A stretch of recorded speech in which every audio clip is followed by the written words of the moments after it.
Hello friends, welcome to my channel Heartbreak Stories. I invite you to check out the statues during the Fires Festival and listen to a new and interesting story. Let's go! Some men are overlooked their whole lives, not because they lack power, but because they never needed anyone to see it. Today's story is about one of those men. Now let's listen. She brought her elite friends to a resort I funded. Her friends sneered at me at check-in. My wife laughed. I nodded and walked out. What none of them knew, my name was already on the wall, and I had one phone call left to make. My name is Raymond Ellison. I'm 48 years old. I run a port logistics holding company out of Charleston, South Carolina, which is a fancy way of saying I manage the movement of cargo through one of the busiest shipping corridors on the East Coast. It's not glamorous work. It doesn't make headlines, but it keeps the lights on for about 400 employees and, for the better part of 2 decades, kept Diane in yoga classes, weekend trips to Savannah, and a lifestyle she described to her friends as finally getting somewhere. I met Diane when I was 29. She was 24, sharp, funny, and had this way of walking into a room like she was already running it. I liked that about her back then. I thought it meant confidence. I didn't realize until much later that what I was seeing wasn't confidence. It was appetite. We married within 2 years. No kids, which was her preference, and, honestly, not something I pushed back on. We had good years. We really did. I worked long hours, and she carved out her own thing. A business coaching practice she built from the ground up targeting small local businesses. It wasn't making serious money, but she loved it, and I supported it the way I supported everything she did. Without conditions and without complaint. Somewhere around year 8, something shifted. It started small. She joined a tennis club. Fine. Then a charity committee. Fine. Then a wellness circle, a wine tasting group, and something called an executive women's network, which, as far as I could tell, was mostly lunch with people who like to use the word curated a lot. Each new group came with new friends, and each new friend came with new expectations about what our life should look like.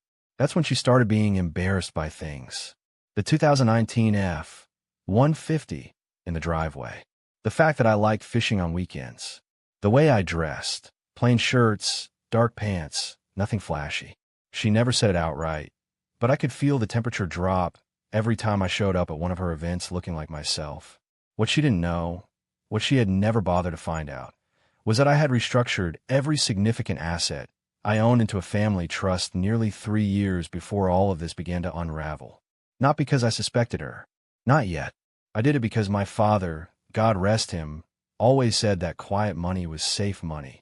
The company, the properties, the investments, all of it moved into a legal structure that bore a name she wouldn't have recognized. Ellison Maritime Holdings Trust. My attorney handled it. My accountant confirmed it.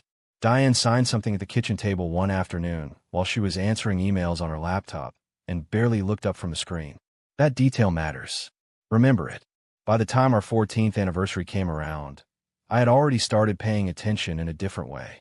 Not suspicious, not paranoid, just observant. I noticed she had a second phone she kept in her gym bag.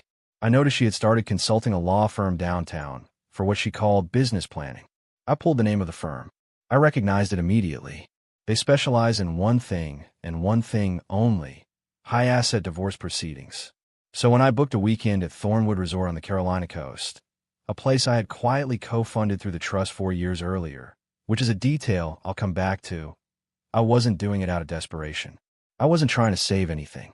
I was setting the table for the last meal. I had the concierge prepare everything personally. 2 oceanfront villas, a private dinner reservation, a bottle of the Burgundy she cried over during a vineyard tour in 2019. I even asked them to leave fresh gardenias on the nightstand. She used to love gardenias. When I told her about the trip, she smiled, that thin, careful smile I'd come to read like a weather forecast, and said we should bring some friends. I asked, gently, if we could make it just the 2 of us this time. She tilted her head like I'd said something in a foreign language. "You'll enjoy them," she said, already turning back to her phone. "They're exactly the kind of people you should be spending time with." I let it go. I had a reason to.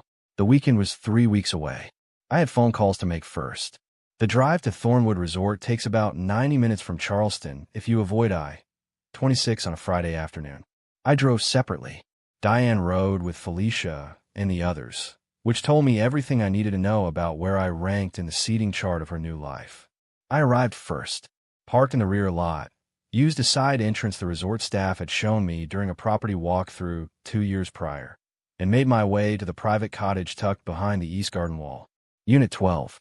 No signage, no number plate on the door, just a brushed brass handle and a keypad. My code, my cottage, my name, technically, on the trust documents that helped finance the East Wing renovation.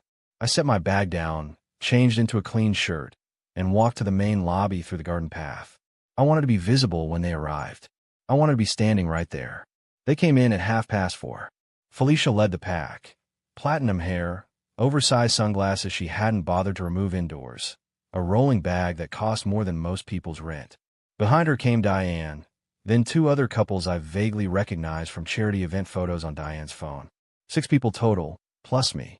7 on a reservation I had paid for in full, including the upgrades Diane had quietly added to the booking using our joint card the week before. I stepped forward. Diane saw me, and her expression did something complicated. Surprise, then recovery, then a performance of warmth. "You made good time," she said, kissing my cheek with the precision of someone marking a box. I smiled and turned to greet the others. Felicia looked me over the way people look at furniture they're deciding whether to keep. She didn't offer her hand. At the front desk, the check-in process began. The concierge, a composed young man named Daniel who I had spoken with twice on the phone that week, pulled up the reservation and began confirming the villa assignments. He was professional, unhurried. He gave no indication that he knew anything about the trust or my history with the property, which was exactly as I had instructed. That was when Felicia spoke. She was half-turned toward Diane, volume just loud enough to carry, and she said it with the casual ease of someone stating a well-known fact. "You know, this place only keeps its rooms for a certain kind of guest. They don't let just anyone through the door." She wasn't looking at me when she said it, but everyone in the group knew it was aimed at me. I watched Diane. That was the moment, the one I had been quietly waiting for. The moment that would tell me everything I needed confirmed. She could have laughed it off. She could have said, "Oh, stop it, Felicia." She could have done 100 small, decent things. Instead, she pressed her lips together in that thin, private smile and looked away toward the window. That was enough for me. I turned to Daniel at the desk. "Thanks for your help," I said quietly. He met my eyes for exactly 1 second. "Of course, Mr. Ellison. Everything is in order." I picked up my key card, not the one he slid across the desk for the villa, but the secondary card I'd requested for the cottage, and I walked toward the East Garden exit without another word. No raised voice. No suitcase drama. No scene. I heard Felicia say something behind me, and then laughter, soft and dismissive, the kind that trails after someone who's already left the room. I kept walking. The cottage was cool and quiet. I poured a glass of water from the pitcher on the counter, sat in the chair by the window, and opened the notebook I'd brought. 3 names were written on the first page in my own handwriting. My attorney, Gordon Falk. My accountant, Dale Pruitt. And Franklin Oakes, chairman of the Coastal Resorts Collective Board, a man who had played poker with my father for 15 years, and once told me at a funeral that loyalty was the only currency that didn't devalue. I picked up my phone and called Franklin first. He answered on the second ring, the way he always did. "Raymond." His voice was steady, warm, and unsurprised.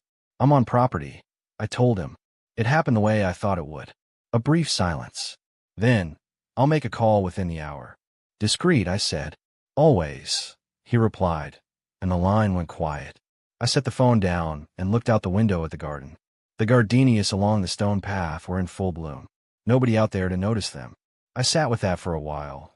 The particular stillness of a decision already made, already in motion, with nothing left to do but wait for it to arrive. The East Garden path at Thornwood winds past a row of magnolias before it opens up to the main terrace. I took that path deliberately the next morning, early enough that most guests were still sleeping off the previous night's welcome drinks. I wanted to see the property the way I always saw it, quietly, before anyone else showed up to claim it. Near the terrace entrance, mounted flush against the stone archway, was a small brass plaque. Nothing ostentatious. 6 inches wide, maybe 8 inches tall, with clean engraved letters that most guests walked past without a second glance. I had asked for it to be installed exactly that way. Understated. present without demanding attention. It read, "In recognition of EM Holdings Trust, for investment in the Thornwood East Wing restoration and the enduring standard of quiet excellence. My father's initials. My trust. My ask." I stood there for a moment, coffee in hand, and then kept walking. By mid-morning, Diane's group had claimed the main cabana area with the efficiency of people who are very practiced at occupying space. Felicia had already rearranged the lounge chairs. Diane was on her second mimosa, working the group like a hostess at her own private club. The two other couples, whose names I had not yet learned and did not particularly want to, were well into the comfortable rhythm of people on someone else's dime. Nobody asked where I was. I watched from the terrace above for about 10 minutes. Then I went back to the cottage and answered emails until noon. It was Judith who noticed the plaque.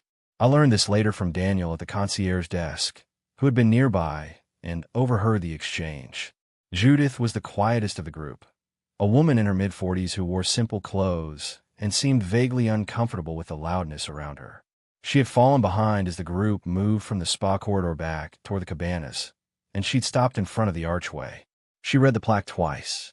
Then she called back to Diane, who was 3 steps ahead. "Diane, this inscription. EM Holdings. What's the E stand for?" Diane barely turned around. "Some old donor. These places name everything after someone. It means nothing." Judith didn't move right away. She looked at the plaque again, and according to Daniel, her expression was the particular kind that belongs to a person turning something over very carefully in their mind. She didn't say anything else. Not yet. That afternoon, the small frictions began, though no one recognized them as deliberate. The complimentary champagne that had been delivered to their cabana the evening before did not reappear. The dedicated attendant who had handled their towel requests that morning was reassigned to another section.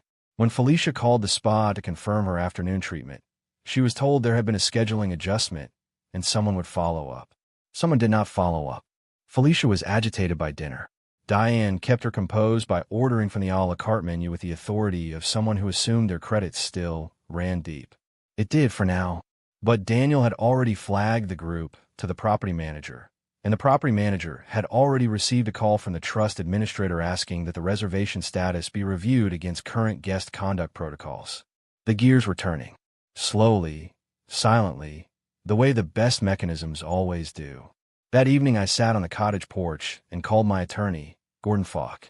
We spoke for 22 minutes. By the end of the call, the preliminary documentation for the divorce response was finalized.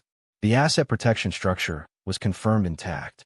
The marital estate, as far as the courts were concerned, was essentially a furnished rental. Gordon paused before we hung up and said, "She's going to be very surprised, Raymond." "She should have read what she signed," I replied. He didn't disagree. The call came through to the property manager's office at 11:43 in the morning. I know the time because I was the one who asked Franklin to make it then, after the group had settled into their late morning poolside routine and before the lunch service began, the window when they would be comfortable and distracted. Franklin Oaks had known my father since the early days of the Coastal Resort Collective, back when the consortium was 3 properties and a handshake agreement between men who believed in building things that lasted. Franklin was now chairman of the board of all 9 properties, including Thornwood. He was 71 years old, wore the same style of plain dark suit regardless of occasion, and had a voice that made you feel like the room had just gotten smaller. The property manager, a composed man named Richard Holt who had been with Thornwood for 11 years, picked up on the first ring. I was not in the room for the call, but Richard told me about it afterward, almost word for word. Franklin did not introduce himself by title. He simply said his name, and Richard's posture changed immediately. Franklin asked whether Richard was aware that the trust's primary benefactor had departed the property the previous afternoon without a formal checkout. Richard confirmed he was aware. Franklin asked whether any protocol had been initiated. Richard confirmed it had not, which was, Franklin said, a gap in standard procedure that required immediate correction. The call lasted 4 minutes. When it ended, Richard called the front desk, then the guest services coordinator, then the security supervisor. He pulled the reservation file and cross-referenced it against the trust's internal registry, a database maintained separately from the public booking system. What he found told him everything. The group of 7 occupied villas that technically fell within the East Wing, the wing that EM Holdings Trust had funded in full. The spa they had used that morning, the terrace where they'd had breakfast, the private garden path Felicia had photographed for her social media. All of it sat on square footage that existed because of a decision made in a trust meeting 4 years ago. The plaque near the archway wasn't decoration. It was a deed in miniature. Richard walked to the cottage at noon and knocked twice. I opened the door before he finished the second knock. "Mr. Ellison," he said, steady and professional. "Mr. Oakes has contacted us. We're prepared to proceed however you instruct." Quietly, I told him, "No announcements, no confrontation. Start with services. We're down from there." He nodded once, the way experienced people acknowledge difficult instructions, without comment and without hesitation. "And Richard," I added before he turned, "the woman named Judith in the group. She's not part of this. If she asks for anything reasonable, accommodate her." He noted that without blinking. "Understood." I closed the door and stood at the window. Outside, the magnolias were perfectly still in the afternoon heat. No wind, no sound from the main grounds, just the kind of quiet that arrives when things are exactly where they're supposed to be. By 3 o'clock, the complimentary bar service to their cabana had been suspended. By 4, Felicia's spa rebooking request had been declined. By 5, the dining reservation Diane had made for the group's evening meal had been quietly downgraded from the private terrace to the standard dining room. Diane called the front desk at 5:15, using the voice she reserved for people she expected to fold. The front desk representative was polite, firm, unhelpful in the particular way of someone following clear instructions. I was back on the cottage porch when my phone lit up with a text from a number I didn't recognize. I almost ignored it. Then I opened it. "This is Judith. I think I know what's happening. I'm sorry. I genuinely am. Jay." I read it twice. Then I set the phone face down on the table and watched the sun drop toward the tree line. Some apologies arrived too late to change anything, but they still mean something. I hadn't decided yet what exactly. The morning of day 3 started the way the previous 2 hadn't, with silence where there should have been sound. Felicia was the first one down to the cabana area, which was her habit. She liked to establish territory early, the way certain people do when they're not entirely sure the space belongs to them. She arrived at 7:50 to find the attendant station unoccupied and no fruit tray on the table. She waited. At 8:15, she called the main line from her cell phone and was told someone would look into it shortly. Shortly became 40 minutes. When Diane arrived with the others and found the situation, she handled it the way she always handled inconvenience, by assuming it was temporary and managing the group's mood. "These places have off days," she said, settling into her chair. "They'll sort it." But it didn't sort. The mid-morning coffee service arrived late and lukewarm. The towel replenishment was a single attendant who apologized vaguely about staffing and disappeared. When Felicia attempted to use the private pool reserved for their villeteer, her key card produced a long pause at the reader before blinking red. She tried it 3 times, each attempt tightening the line of her jaw, before turning away without acknowledging the small camera mounted above the entrance. Diane called the front desk at 10:30 with her good voice, steady, measured, the kind of tone that had worked on restaurant managers and hotel supervisors across a dozen cities. She explained the situation. She used the word expectations twice and accommodation once, which she had learned was the word most likely to produce results. The representative listened carefully and said she would escalate the matter to the duty manager. The duty manager did not call back. By noon, the group had gathered in Diane's villa with the tight energy of people who have realized, without wanting to say it out loud, that something has shifted under them. Felicia paced near the window. One of the other women refreshed the resort app repeatedly, watching their booked services disappear one by one, a facial replaced with a currently unavailable notice, a couple's massage showing booking class restricted. "Booking class," Felicia repeated flatly, reading over the woman's shoulder. "What does that even mean?" Nobody answered. Diane sat at the small table near the door, her phone face up, and did not reach for it. I had seen that posture before, in the year her first business venture collapsed, when she would sit very still and perform composure while her mind worked at the problem from every angle. It was the look of a woman who had stopped assuming the problem was external. I watched all of this from the cottage. Not through the cameras. I had stopped checking those by mid-morning. I simply knew how the sequence would go, because I had designed the sequence. Richard Holt was executing it with the quiet precision of a man who understood that dignity was best preserved through understatement. That afternoon, I took a walk along the East Garden path. I was not hiding. If Diane had looked toward the garden from her villa window, she would have seen me. She didn't look. At the main archway, Judith was standing alone in front of the plaque. She heard my footsteps on the gravel and turned. For a moment, neither of us spoke. She looked at the plaque, then back at me, and I could see in her expression that she had already worked it out. Not the full picture, not the trust structure or the board relationship or the calls that had been made, but the essential thing. The name on the wall. The man who had walked out. EM Holdings, she said quietly. Ellison Maritime. I didn't confirm or deny it. I just stood there. Judith pressed her lips together and looked back at the archway. I've known Diane for 11 years, she said. I used to think she was just ambitious. I made excuses for the other parts. She paused. I don't have any more excuses. You don't owe me an explanation, I told her. I know. She reached in her pocket and handed me a folded note card. I wrote this last night. I almost didn't give it to you. I took it without opening it. She walked back toward the main building without another word, and I stood at the archway for a while, the note card in my hand, the afternoon light catching the brass letters on the plaque. Back at the cottage, I opened it. 6 sentences, clean handwriting. Raymond, I noticed the plaque yesterday morning, and I knew. I want you to know I had no idea about any of it. She told us this was a reconciliation trip. I think some of us believed her. I'm sorry for what happened at check-in. I didn't laugh. Judith. I set it on the desk, next to my notebook. She was right. She hadn't laughed. I had noticed that too. In a group of 6 people, only one had the decency to say, "I'm sorry," just one, and that tells you everything you need to know about the company Diane chose over her own husband. The evening of day 3 was when Diane stopped performing and started calculating. I know this because she called me. My phone rang at 7:42. I was on the cottage porch finishing dinner from a tray Richard had arranged. A small, quiet gesture that I appreciated more than I said. I looked at the screen. Her name. I let it ring twice, then answered. Where are you? Her voice was controlled. Not warm, not cold, strategic. On the property, I said.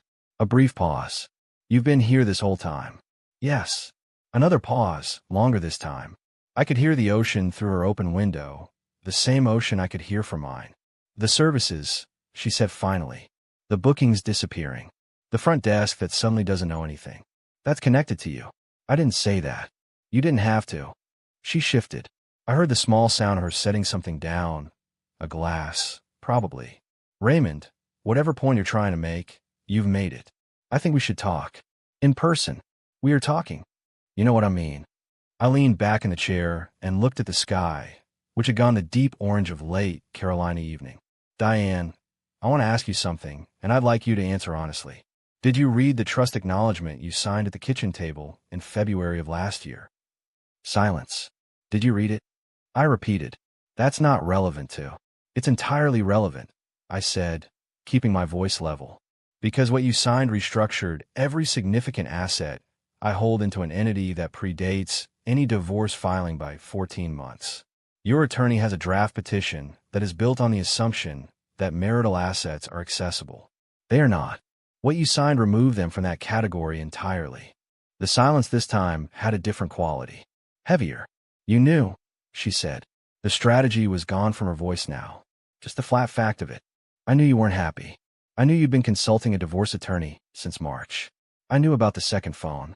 I knew about the draft filing. I paused. What I didn't know was whether you would let Felicia say what she said at check-in without correcting her. That was the last thing I needed to know. That was a test. Her voice shifted. Not quite anger. Something more like vertigo. This whole trip was a test. This whole trip was a conclusion, I said.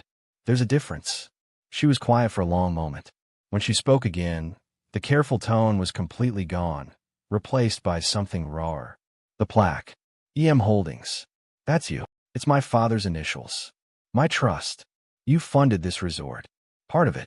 The East Wing specifically. The spa your friends used. The garden path.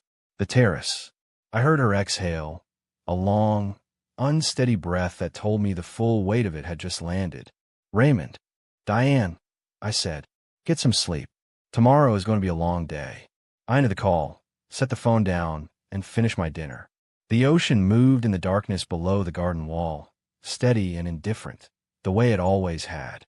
I sat with the quiet for a while, not triumphant, not bitter, just present in the particular way of a man who has done what needed doing and is no longer waiting for permission to stop carrying what wasn't his. The note card from Judith was still on the desk inside. I had propped it against the lamp. I wasn't sure yet what to do with it, but I wasn't ready to put it away. Richard Holt knocked on the cottage door at 9 in the morning on day 4. I had been up since 6. Showered, dressed, coffee already finished. I had spent the early hours reviewing a contract Summary Gordon Falk had sent overnight. 43 pages of clean, precise language that effectively rendered Diane's divorce strategy obsolete before it could be filed. I had read it twice and signed the final authorization just before 8. When I opened the door, Richard was holding a flat black folder under one arm and wearing the expression of a man who had done something difficult and done it correctly. "Everything is prepared," he said. I stepped back and let him in. He laid the folder on the table and opened it without ceremony. Inside was a printed summary, 2 pages, no letterhead, outlining the formal guest conduct violation under the resort's internal policy. Unauthorized use of trust-affiliated property by parties who had publicly disparaged the trust's primary benefactor. Timestamped security footage from the lobby. An audio transcript of Felicia's comment at check-in. A screenshot of social media post Diane had published the previous evening. A photograph of the East Terrace at sunset with a caption that read, "When you finally know the right people." The post had 19 likes. One of them was from an account registered to Felicia. Below the summary was a second document. The resolution protocol. Services suspended. Guest privileges revoked. Departure to be completed by noon the following day. No public statement. No press contact. Transportation to be arranged discreetly through the resort's contracted car service. "Is the car confirmed?" I asked. "Confirmed for 11 tomorrow morning," Richard replied. "They'll be informed this afternoon." I looked at the folder for a moment without touching it. "When you deliver the notification, I want it done at the cabana. Not in the lobby, not in their rooms. Outside, in the open, where they made the choice to be." Richard absorbed that. "Understood. I'll do it personally." "And Richard, keep it professional. No drama. Just the facts." He nodded once, closed the folder, and picked it up. At the door he paused. "Mr. Ellison, Franklin Oaks asked me to pass along a message. He said to tell you, your father built 3 resorts in this consortium from nothing. He'd have handled it the same way." I held the door open for him without answering. Some things don't need a response. They just need to be heard. That afternoon, I walked the full perimeter of the East Wing, the new spa corridor, the terrace extension, the garden path where the magnolias had been replanted after the renovation. I had funded this wing because my father had always believed that the best investments were the ones you could walk through. Not numbers on a page. Actual ground, actual stone, actual work. He had been right about most things. At the far end of the garden, I sat on a bench near the fountain and called my son, Tyler. He was 24, lived in Charlotte, worked in commercial architecture. We talked every couple of weeks. Nothing dramatic, just the steady maintenance of a relationship built on mutual respect and the shared understanding that neither of us needed the other to perform emotions we weren't feeling. I told him the broad strokes, not the details, not the legal mechanics, just that things were ending with Diane and that it had gone the way I expected. He was quiet for a moment. Then he said, "Dad, I'm going to be honest with you. I never said anything because it wasn't my place. But I'm not surprised. And I think you already knew that." "I did," I said. "You doing okay?" I looked at the fountain. The water moved in clean arcs, indifferent and precise. "Yeah," I said. "Better than I have in a while, actually." We talked for another 10 minutes about his work, a project he was excited about in uptown Charlotte, a trip he was planning in the spring. Normal things. Good things. When we hung up, I sat with the quiet for a few minutes and let it feel like what it was, the beginning of something lighter. The notification was delivered at 3:15 in the afternoon. I watched from the East Garden path, partially screened by the Magnolia Row. I was not hiding. I was simply choosing not to make it about my presence. This was Richard's moment to execute, and he was doing it with the kind of quiet authority that the situation deserved. The group was at the cabana. All 6 of them. Diane, Felicia, the 2 couples, and one other woman whose name I had never learned. They were in various states of restless arrangement. Felicia standing near the railing with a drink, Diane seated with her phone, the others clustered in the strained way of people who are together because leaving would require an explanation. Richard approached from the main path, black folder in hand, jacket on despite the afternoon heat.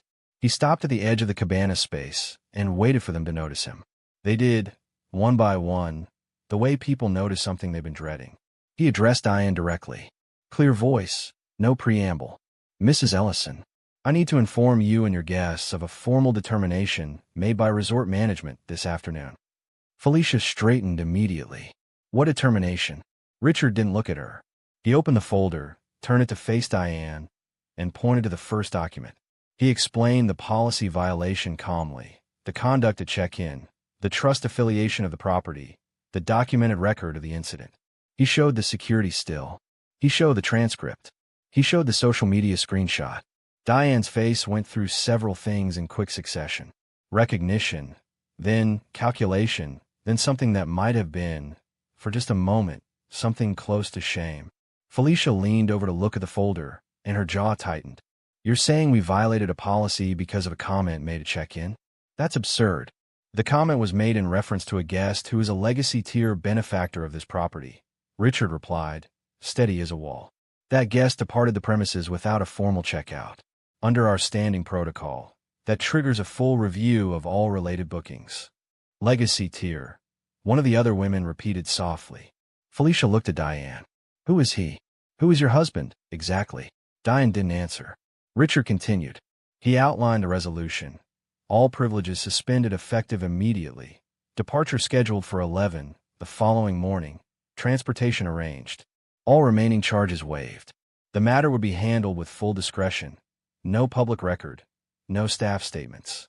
This is retaliation, Felicia said, her voice rising just enough to carry to the nearest staff member, who was very carefully looking elsewhere. This is policy, Richard answered simply.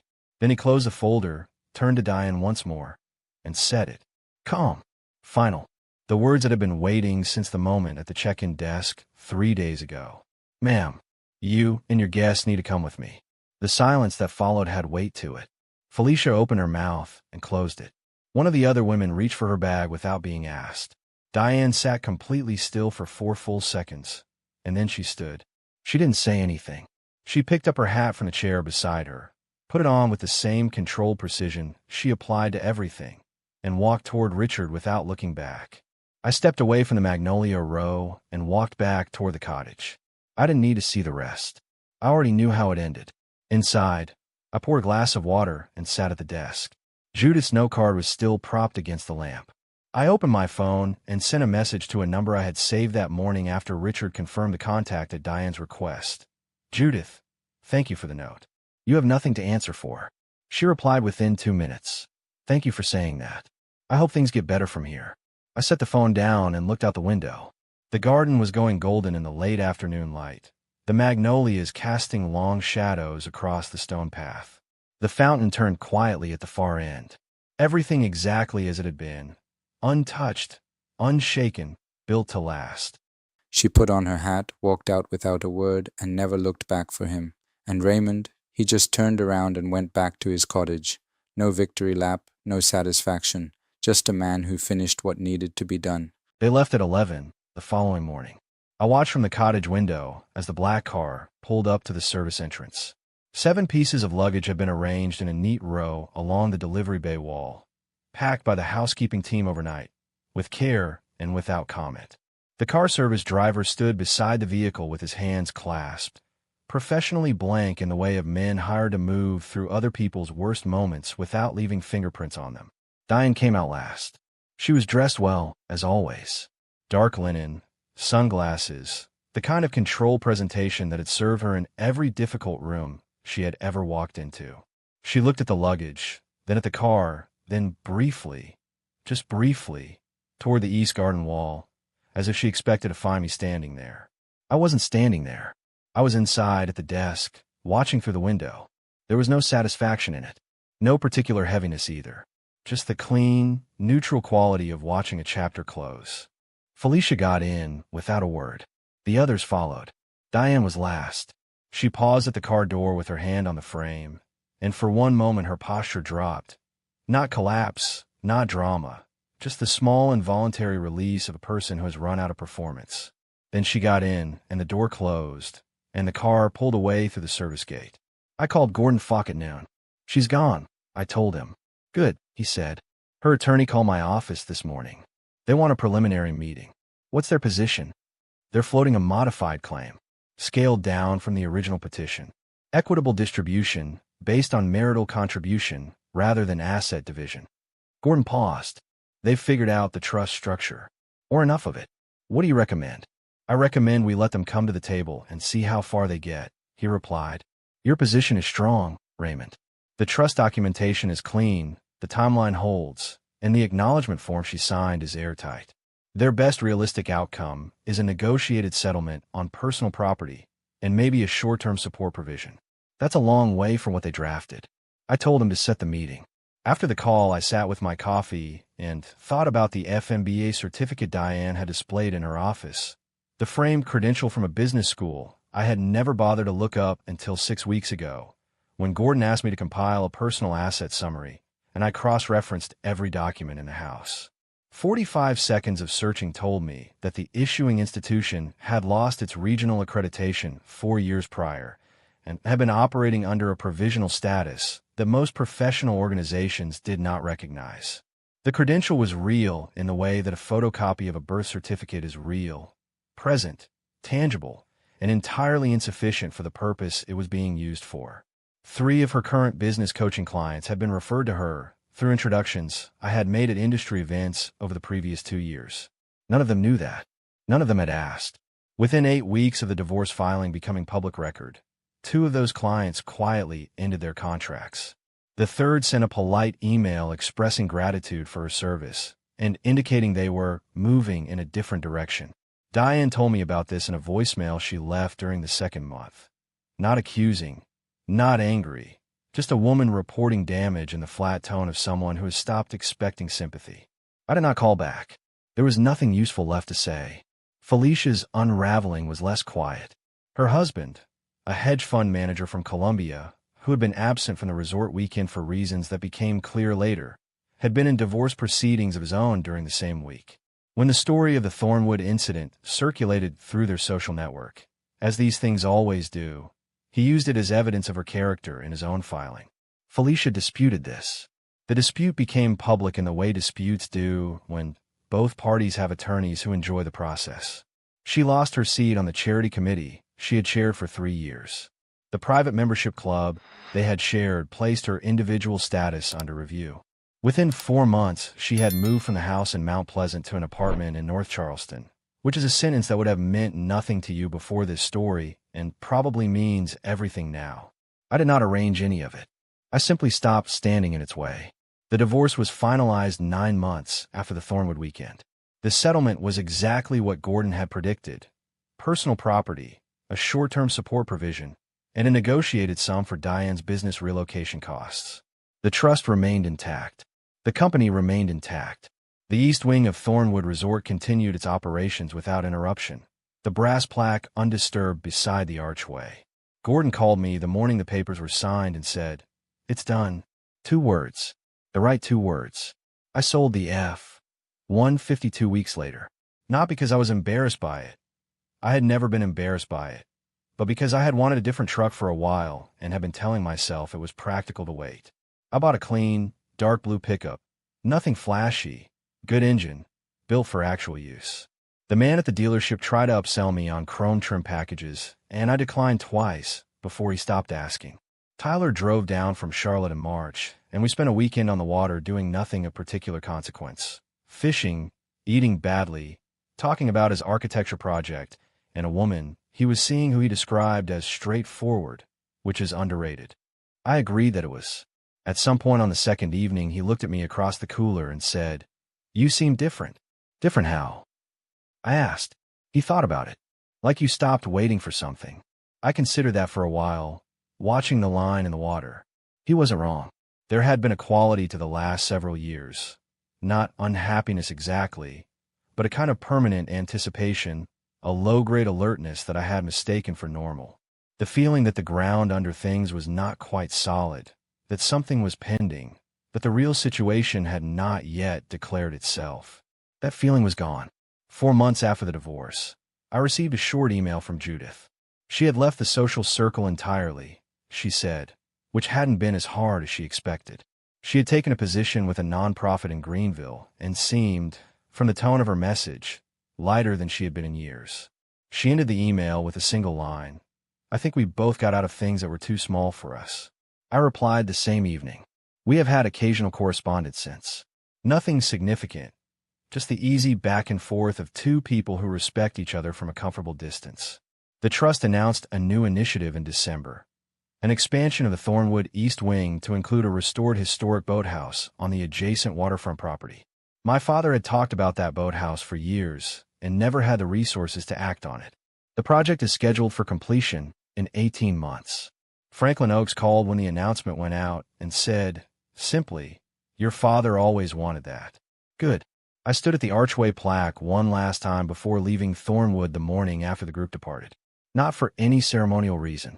I just happened to pass it on the way to my car and stopped for a moment. YM Holdings Trust, for the enduring standard of quiet excellence. My father had never wanted recognition. He built things, maintained things, funded things that outlasted him, and he did it all without needing anyone in the room to know. He used to say that the loudest man at the table is almost never the most important one. That real weight doesn't announce itself. It just holds. I had spent years in a marriage where I was considered the background, the reliable infrastructure, the man who paid for the picture without appearing in it. I used to think that was something I needed to correct, to be seen more, to take up more space, to match the volume of the world Diane was building around herself. I had it exactly backwards. The weight was always there. It just didn't need an audience. I got in the truck and drove south along the coast with the windows down, the ocean moving somewhere off to my left, the road clean and clear ahead. No music, no calls, just the sound of the engine and the salt air and the particular forward-facing quiet of a man who has settled every account and has nothing left to carry. Raymond never needed an audience. He just built things, protected things, and waited. And when the moment came, he let the truth do what truth always does when you're patient enough to let it work. Thank you for listening today. If this story moved you, subscribe and leave a comment below. Stay strong, and I'll see you in the next one.